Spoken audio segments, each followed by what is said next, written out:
একদিকে সংস্কার বিষয়ে ঐকমত্য কমিশনের সাথে বিএনপির বৈঠক, অন্যদিকে প্রস্তাবিত বিষয়ে ঐক্যবদ্ধ হতে সমমনা জোটগুলোর সাথে দলটির আলোচনা। এরই ধারাবাহিকতায় সোমবার বিকেলে বিএনপির লিয়াজু কমিটির সাথে বৈঠকে বসে লেবার পার্টি। আর সন্ধ্যায় বৈঠক হয় জাতীয়তাবাদী সমমনা জোটের সাথে, যেখানে বিএনপির সাথে প্রধান উপদেষ্টার বৈঠক, সংস্কার বিষয়ে দলের অবস্থান ও আসন্ন নির্বাচন নিয়ে আলাপ হয়।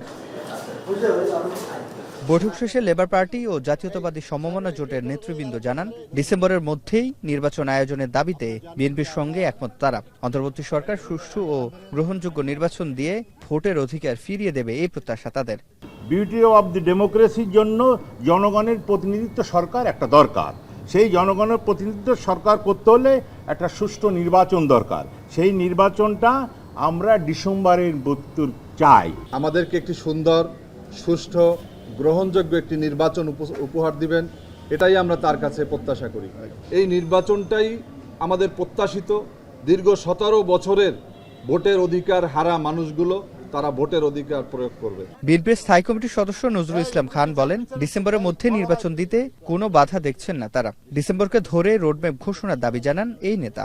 আমাদের বিবেচনায় আমরা ডিসেম্বরের মধ্যে নির্বাচন হতে কোনো বাধা দেখি না, কারণ নির্বাচন কমিশন বলেছে তারা জুন মাসের মধ্যে রেডি হয়ে যাবে।